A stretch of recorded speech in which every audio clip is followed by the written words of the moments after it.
Hello people, I'm Vito, and welcome back to the World of Light with Roberlink. Hello.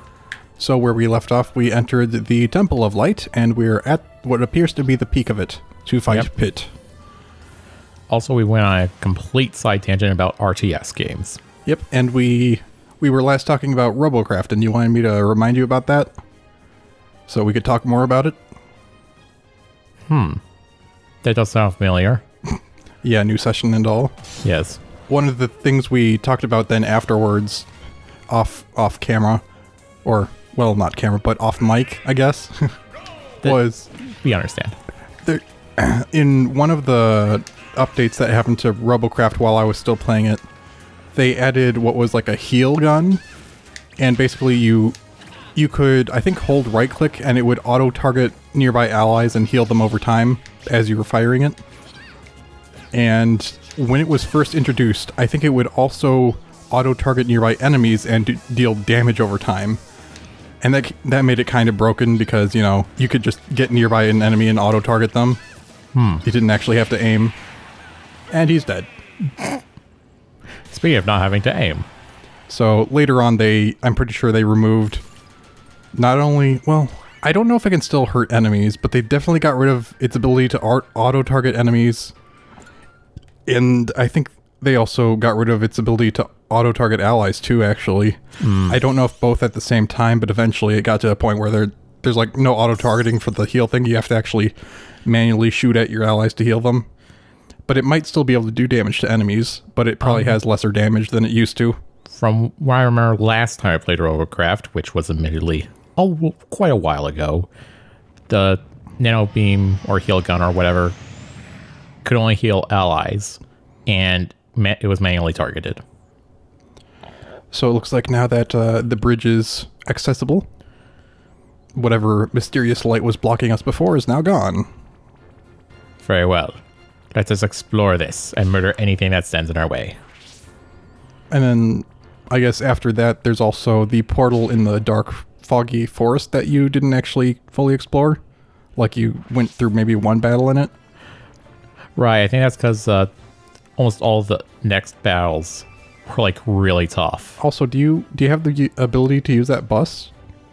Because I don't think you did before. No, you don't. Okay. I guess it would probably have that ring of color around it or whatever. Kind of like what shows up around rocks you can destroy. Maybe.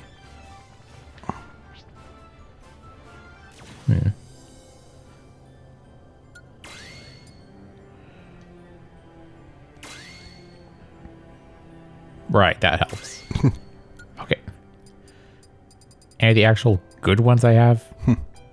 So, I think one of the other things we mentioned after the last episode was you said when you were younger, you were wondering how the flak gun worked.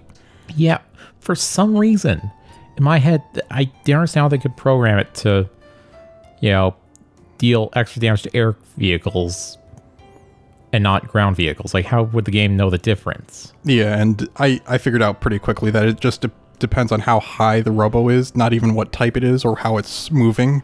Right. So if an aircraft lands, the flak cannon does very little damage to it. If a robo jumps high enough, you'll do extra damage to it. Yep. I don't know why it was so hard for me to understand, or why I didn't seem to trust it. I really don't know. I think that robo that I made look like a mimic, that I made to look like a mimic. Right. I think it had flak cannons for like hands, basically, or arms. Oh, that was easy. Don't even need to worry about Isabel. So was there anything else you wanted to mention about it? Robocraft? Not sure if I mentioned it in the last episode, but there was a time where I jumped in like a four-legged walker, and I just kind of kept going upwards. Yeah, you bugged it somehow? Yeah. I was like, wait. No. Gravity, please. Gravity, help me. What leg type are you using? I can't remember. Like, I can barely even remember what the different types are. Because I remember originally there were only the spider legs, but now there's also like walker legs and sprinter legs, I think. Well, I know it wasn't the spider legs, so it was, I'm pretty sure it was walker legs. Also, I'm not going to do that one battle because that's way higher than any spirit I have. Yeah. Weird Pokemon, kill it.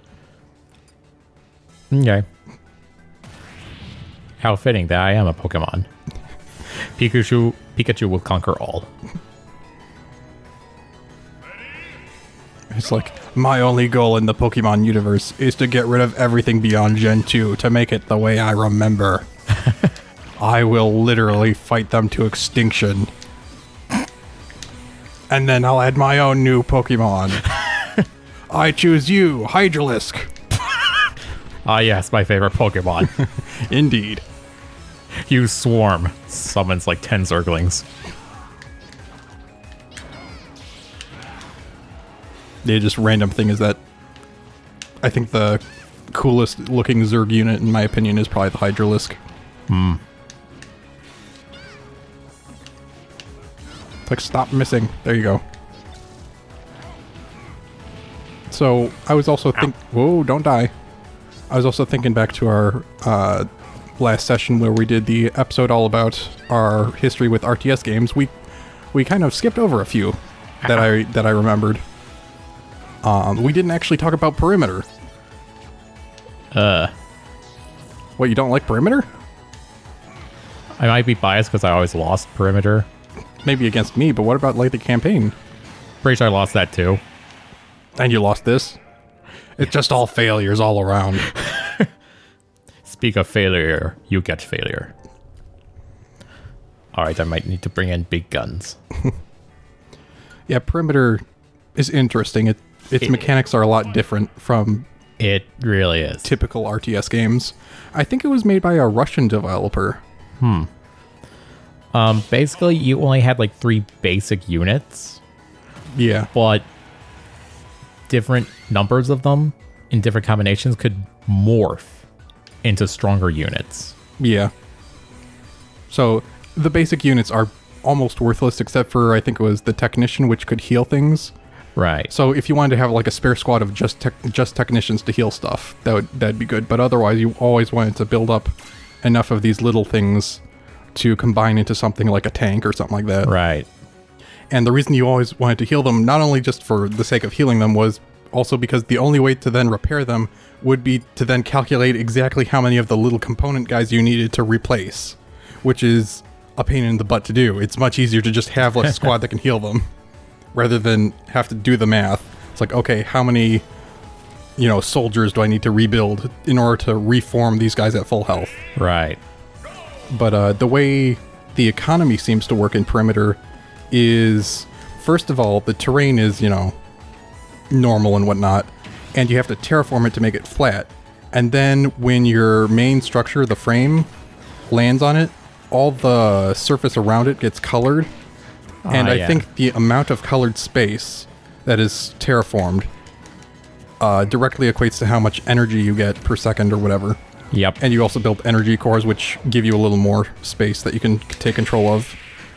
So, for a while I didn't exactly know how it worked, so I would, spam energy cores in, tightly packed area, and I don't think that actually helped. But also, hence the name of the game, you also have, this barrier shield. It drains a lot of energy, almost always more than you can produce, unless you're using only one energy core's perimeter, and you have plenty of energy. But otherwise, usually the perimeter takes up energy, but it blocks pretty much everything. Yeah, and if you have... I remember also if you have a large ring of energy collectors or generators or whatever they're called. You mean the power cores? Power cores, yeah. Then if you activated all of them, not only would it encompass the power cores, but also anything in the ring. So it'd make an extra big bubble, kind of. Yeah, instead of having a bunt shape of them, it would actually be a huge dome. Yeah. Which helps you save energy, but still can drain you. Did you fight this one before? Did you, give up on it, or did you just not try? Not sure.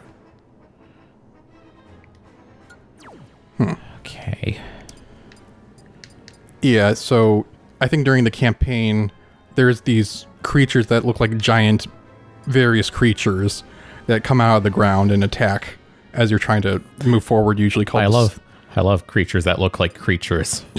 Sorry, I just meant they're like giant versions I know. of creatures. They're Exactly. called the Scourge. There can be like ants, spiders, all the way up to like the most powerful, which are like dragons and these burrowing worms. And there's one faction, the Harkback, that figured out how to take control of them and basically summon them at will. And I believe that was the one you used. Yes, that was primarily. my favorite faction. So their most powerful unit was something that could summon dragons. And I think that was like one of the extremely few, if not the only unit that could go through a perimeter. Not Right? quite.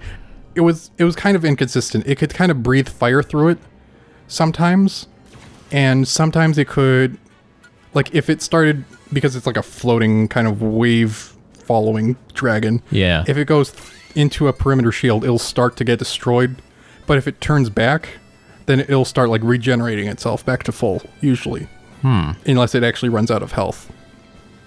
But yeah, if it tries just going straight through a perimeter, usually that'll still kill it. I do remember it being inconsistent, though. Maybe that's why. Yeah, a bit. So, a strange thing is that... Okay, so the original perimeter has a really cool, interesting story to it. And it also left something kind of in the background of the story that you could figure out might be, could be used as like a sequel material or something like that If anyone's curious, I done clapped Luigi. in the fog. Yes. But the sequel to, or there's an expansion and a sequel to Perimeter. There is Perimeter Emperor's Testament and Perimeter 2. Both of them, I don't think I finished either of them. I didn't know those even existed. Yeah, their stories are very strange and kind of incomprehensible. Kind of like a lot is said and it's kind of all mostly meaningless kind of feeling. That's kind of how I felt about the original one from what I did get through. Now, the original one I thought still made sense and was pretty cool. So I was thinking, is it just different in that way? But I realized the first one is also made in conjunction with Codemasters, and I imagine they probably did the localization work. And the expansion and the sequel, I think, are made in conjunction with a different company. I think it was Petroglyph. And I wonder if it's the difference in localization teams that made the difference. That could be. Because the first one, I think, is amazing. The expansion and the second one, it's like, mechanically, the expansion, they added like maybe one new unit type and then just basically got rid of the entire Harkback faction because you don't deal with them. So, there's not much added, and the new story elements don't quite make sense the way they're written and all that. So it's kind of a letdown. Sounds more like you paid to get a worse game. And then the sequel is, I'd say, even more incomprehensible and such than the sequel. And they changed some of how the mechanics work, which was interesting. Wait, which one made less sense than which one? The sequel, Perimeter 2, I think it made even less sense than Perimeter Emperor's Testament. Okay. But they changed the game, how it works completely, which was interesting to play. Because instead of every faction having to terraform the ground and control the surface, one faction, I think the Exodus, has to raise and flatten the land, while the Harkback has to flood the land. Huh. Yeah, it's kind of strange. I guess to diversify them a bit more. Yeah, and the way the terraforming works is a bit different. I think like the energy core equivalent automatically terraforms around it or spreads water around it. But you also have this ability where you can just kind of take land and place it somewhere else every now and then. Oh, hey. Finally, a character I recognize. Soren! So, yeah, we did actually get our new copy of Fire Emblem Path of Radiance. We'll probably play it as soon as we're done with Custom Robo. And like I said in Custom Robo, if the Fire Emblem disc stops working at any point, it's not our fault, it's the fault of whoever we got the disc from. And it was ridiculously expensive. So you guys better appreciate it. It's not like we take pleasure in this. Wait. It's like, you guys better appreciate this, and then this video sits at like 0 views for like a month. Probably. I mean, it's kind of the norm at the moment. One day, it will change. Maybe. So another game I don't think we mentioned, at least in the past few episodes, was Battlezone 2. Ah. I think I might have mentioned it somewhere else, or maybe much earlier in our playthrough of this, but... Not sure about this playthrough, but definitely like before. Yeah, Battlezone 2 is interesting because, first of all, it's like a combination between an RTS and a first-person shooter, or third-person if you want. Yeah. Because you're actually telling things to do stuff from the cockpit of your vehicle, instead of like an overhead view. Yeah, which I think is really cool, and it's really a shame that almost no other game does that. Yeah, there's one that is kind of in the same vein that's more recent, I think. It's like a much less official game. I think it was called Nuclear Dawn. Oh, yeah. But it has no vehicles, and also the way stuff works is a little gimmicky, like the energy core or whatever it is that you need to construct in order to build further out. Because one always has like a limited range for how far they can place stuff. The other, as long as a laser can have line of sight to the place you want to place another one, you can do it. So there's one time I was just kind of messing around on my own, but it was an open server, but there were no people there. And I was on the faction that always had that limited range. And then over time, the resources on the enemy team was just building up. Someone joined it and built energy cores like all the way into the middle of my base, and then just spammed a bunch of turrets that I didn't have turrets at. Wow. I was like, okay. I mean, I didn't really mind, but it was funny. It was just that broken kind of mechanically that you can just put your buildings in the enemy base. Yeah, because of this potential for extreme range. Well, okay, that's why I couldn't get... What the heck? You have to step over the rocks. Why don't you know this? I was like, where's the path that leads there? Oh, okay, that doesn't look like a path, but whatever. But yeah, in Battlezone 2, you could also eventually build these little pods for weapons. They're like weapons contained inside a little box or something. You drive your vehicle into it, and if it has the proper slot type, like cannon, gun, mortar, you can pick it up and equip it, so you can really customize your vehicle weapons. And the Scion faction had like a transforming ability on their vehicles, which would alter the way weapons worked. As well as the general speed, and I think like the regeneration rate of the vehicle. Yeah, I think normally they don't regen health, but they very slowly regen ammo. Yeah, and then if they transform into assault mode... Yeah, they regen health, but not as much ammo, if at all. Right. It's a pretty interesting game, and I think eventually you could build a structure that would allow you to get the overhead view if you wanted it. Right. But it is kind of cool to be, you know, heading your own army. Yeah, like taking a squad of tanks, like to take out an enemy resource area. Yeah. While ordering the base to construct more vehicles. Yep. Although you did kind of have to keep an eye on them, because even a weaker vehicle, like a scout, it's still a bit of an investment of resources that takes a bit to get back. Everything costed like quite a bit. Like a tank, well, like a scout would cost something like 40, maybe 35 or something like that, and then a tank would cost like 45, 50, 40, something like that. It would cost like maybe 10 more than a scout. Mm-hmm.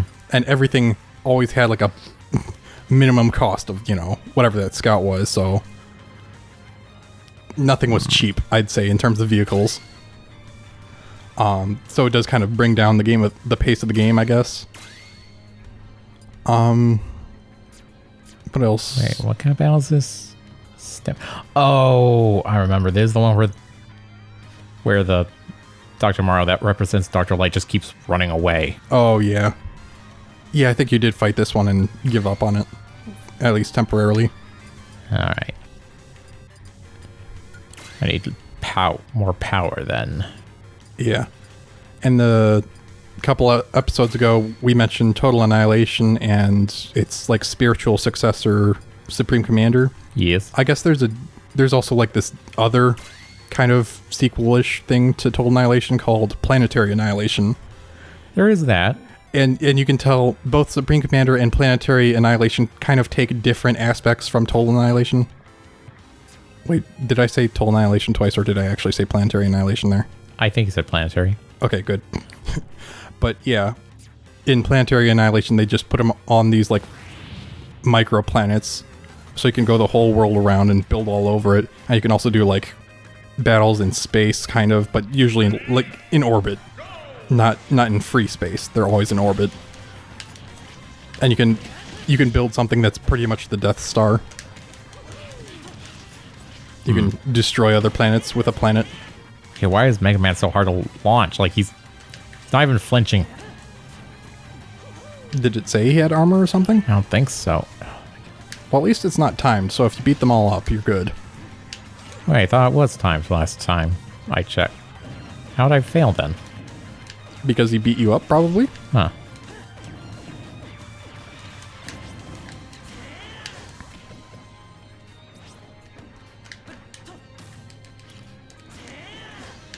Dang it, I was hoping you'd let himself fall. Oh, you blew yourself up. I meant to do that.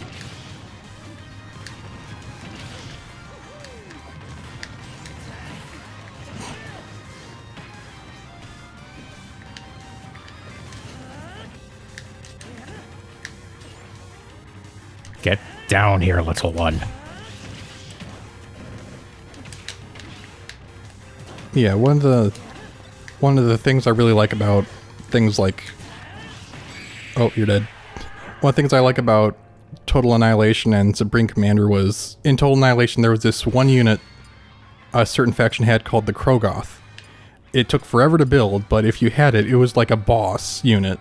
And that could wipe out entire armies all on its own. So, and that kind of paved the way for what are called the experimental units in Supreme Commander. Right. And one of the most iconic ones, in my opinion, would be that it's called a spider bot, but it has 6 legs, so technically not quite a spider, but it could walk into units and destroy them that way, or it had this giant laser beam. It could sweep across enemies, as well as a few other weapons on it. And it could walk underwater if it wanted to. And had torpedoes. Yep. I want to mention, though, the unit I am more traumatized by was the Crow, which I don't think was in the base game of Total Annihilation. Oh, yeah. It was designated a flying fortress. It was basically a gunship that had 3 powerful laser cannons that could shoot independently on their own. So, first off, this was... The unit you're talking about was in... I think it was just called UTASP, but it stood for the Ultimate Total Annihilation Super Pack. So, UTASP. For the core, they normally have this bomber. I think it might be called a Shadow. So basically, you could tell how this unit was made. It was basically the same design as the Shadow, upscaled a bit. It had like almost like a propeller blade built into the middle of it, and it had like a laser turret on the front tip and each wing tip, and it had like a ton of health, and I mean like a ton, and that was like my favorite unit to use in that. So you build a ton of those, and they just kill everything they fly over. Because normally aircraft, the way they attack is they either drop a bomb or shoot a missile or a laser as they fly over it. So they only like shoot once per pass. And then there's gunships which would like go right in front of it and then start to strafe right in front of it and keep shooting. Oh yeah, that's how they work. But the Crow flies over it, and its turrets are shooting at everything as it's flying over. So it gets a lot of shots in while not staying too still and strafing or anything. Gosh dang it. You missed. But at least it looks like you're gonna win. So yeah, the Crow was probably overpowered. And I specifically remember one game where I was just on my own island, and I was just building up like all these AA turrets of every type I could. And it still wasn't enough? It wasn't, like, there was nothing on my island except AA practically. And then I just see the sky blacken under a horde of crows. And they destroyed everything. Yeah, it was spelled KROW. There was one particular multiplayer match we did where it was me versus Roberlink and Raptor, and they were on a team. Raptor is the one who introduced me to Total Annihilation and everything. If we were not playing this mod, I had no chance. The only reason I won was because I knew this mod better than either of them, because Raptor is just so much more experienced at RTS games. And apparently Raptor had forgotten that if you have enough energy income, you can actually cloak your commander. And so I did that because I was at a point where I was at huge risk of dying. Like, part of my base was already destroyed, but I still had my resources and I still had my aircraft production. And so I hid my commander by cloaking him, put him somewhere so he wouldn't be killed too easily. They'd have to do a lot of work to find him, and start pumping out more crows. And I eventually won with my crow army, my crow fleet. And I was devastated because Raptor at the time was like the greatest player we'd ever met. Yeah. And then Vito beat him with me supporting Raptor. Yeah. I was so proud of that. But if you want, I don't know if this is really a good gauge of how good a player Raptor is or not, but in StarCraft 2, apparently the way you have to play the game, or I don't know if you have to, but one of the ways that you play to beat like the hardest difficulty AIs is you have your units camp out near the enemy base, attack their resource gatherers, and then run away so that you lure the enemy's army back to the base. And then once they finally leave, you do the same thing again to keep their army preoccupied going back and forth. And Raptor knew how to do that. He could fight the hardest AIs in StarCraft 2. Well then. Wait, I thought you said Supreme Commander 2. Wait, did I? Yeah. I didn't mean to. I meant StarCraft 2. Sorry. Okay. Sorry, let me maybe edit that. It's like StarCraft 2. And I'll put that over where I said Supreme Commander 2. Very good. No one will ever know. Unless it turns out I actually didn't make that mistake and you just misheard. Could be. All right, then.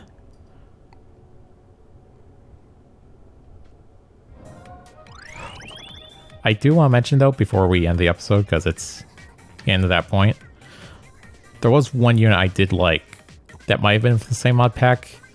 It was like a carpet bomber for the arm. Probably. Which was the other faction. Probably. There was also, I think it was like a downloadable unit or an expansion unit in the original Total Annihilation that was called a FARC. It stood for Fast Assist Repair K-Bot. They were fun. They were like the fastest K-Bot or robot mech thing around. And all they did was either repair or help build things faster, but they were a nice thing to have. And I think the core, the other faction, they had something that could rebuild dead units from their wreckage on the battlefield. Including their enemies. Yep. Units. So that's a way you could take their stuff, is if you found a destroyed builder or a destroyed factory, just rebuild that. Yeah, that's fun. All right, now. So... we'll see you guys next time. Yep. Sorry I cut this a bit short. Or rather abruptly. Words are hard. It's fine. Yeah. Goodbye for now. Goodbye.